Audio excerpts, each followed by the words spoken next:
Hi guys, it's Didi here, and I just recently came back from California where I went to an event, and I wanted to share with you some of the takeaways for me that helped me improve my life, and hopefully they'll help you improve your life too. The event is called the Mastermind Talks. It's organized by an amazing guy called Jason Gaignard. He has a beautiful story. He was $250,000 in debt before he picked himself up and crafted an amazing community of entrepreneurs. I've been once already last year. This was my second time, and I got so much inspired. I have so much energy because of this event for at least the next 1-2 months, and I wanted to share some of the big themes that possibly can help you too. I have lots of takeaways which are helping me in my business, in my life, but I want to talk about the big themes, some big things that we all know about, we all are aware of these things, but at the same time, quite often we forget to follow through those things. And it's very easy when you're surrounded by amazing, successful people to get inspired and to use the momentum, but when you come back home, if you don't use this momentum and you don't keep this energy, the things can very quickly go back to normal. So what are my 3 big themes? The first thing is remember to think big. One of the guests there who gave us a speech, he's a billionaire called Naveen Jain. He's an amazing person with very charismatic personality. He's one of these people who put audacious goals out there. So he doesn't just dream big, he doesn't put big goals, he put audacious goals. For example, he is now looking to get to the moon. He thinks that we, the human race, can exploit the resources of the moon, and very soon, within the next decade, we are going to use the moon as one of our continents.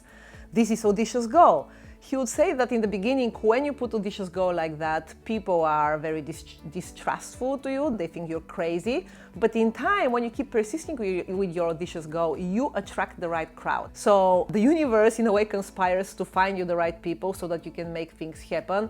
And people start calling him, want to join his team with different expertise. And now the questions that the journalist would ask him are not, are you crazy? Do you really think we're gonna go to the moon? But they say, oh, okay, so when you go to the moon, what exactly are you going to bring to us? So people sort of take it as a normal thing. He also talked about how he's disrupting the healthcare and education. In the healthcare, his audacious goal is how can we resolve problems that the human race is facing at the moment and that we think are unresolvable.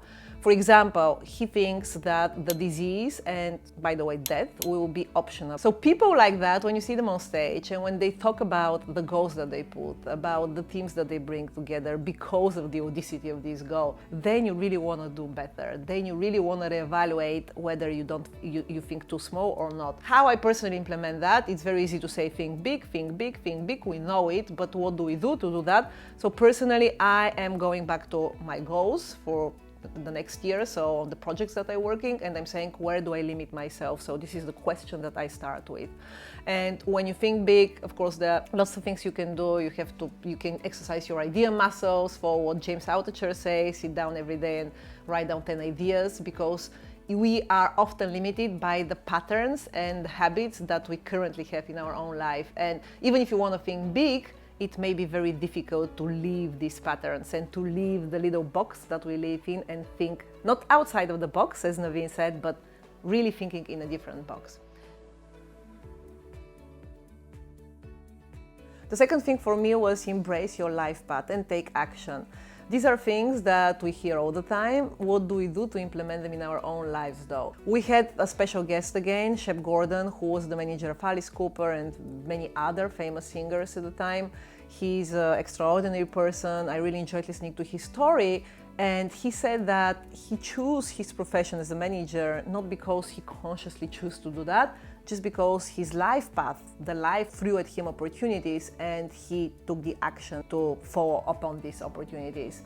I personally come from a culture where we never been taught how to plan our lives, how to set up goals. The first time when I heard about setting up goals was in my late 20s.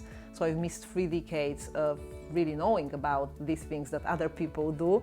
And I can say that taking action was something which I was not that quick at, but at the same time, this is the thing that brought me to my life path. And taking action is one thing that can separate people from really doing great, being very successful, and from the people who are not doing that great. And It's very easy to get inspired when you're surrounded by people who you can see are taking action pretty quickly. I saw how people would receive an advice over dinner or over lunch, and then they will implement actionable steps pretty much immediately, and that would have impact on their businesses and their lives. For me, my personal lesson is that I need to revise how quickly I take action at this stage. There are still things that I procrastinate upon, that I'm over-analyzing. I'm still very slow in lots of things that I wish I could be better. And being there, seeing that among so many amazing people is one of the things that is pulling me out.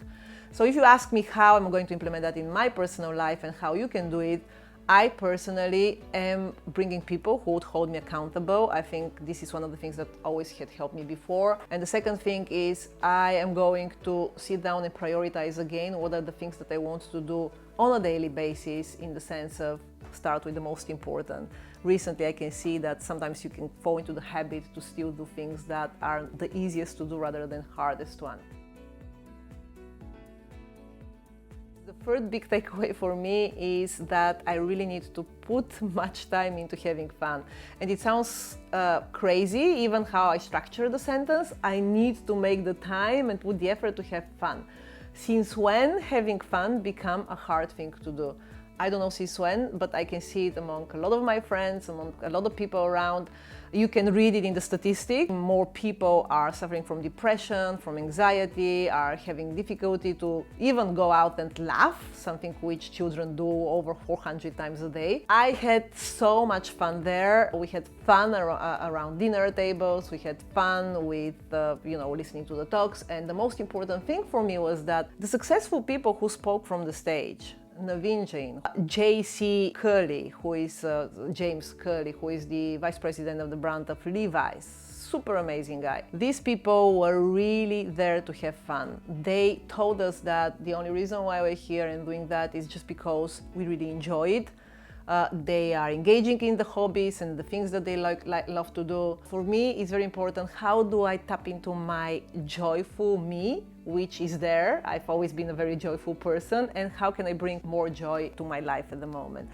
It's very hard when you're busy mom, building businesses. It's very hard when you don't have the space to do all these things, but at the same time depends on us to change it, and nobody else can do that. So I'm grateful that at least I have the inspiration from people who live what they say, and you can see that they really, really come from a very joyful place. So that's it. I'm gonna leave you with these big three things. Think big, take action, and have more fun. These are the big themes that now I'm going to concentrate upon. And for those of you that are in a bad place at the moment, feeling negative, feeling anxiety, I will tell you the best thing you can do now to improve this is just sit down and write 100 things you are grateful for. You can either do that, and it's very hard to get to 100, I know. So even if you get to 15, it's still good, and you may get to small things like I have nails or whatever it is, which we don't appreciate because we take it for given. Either you do that or you do a praise cards.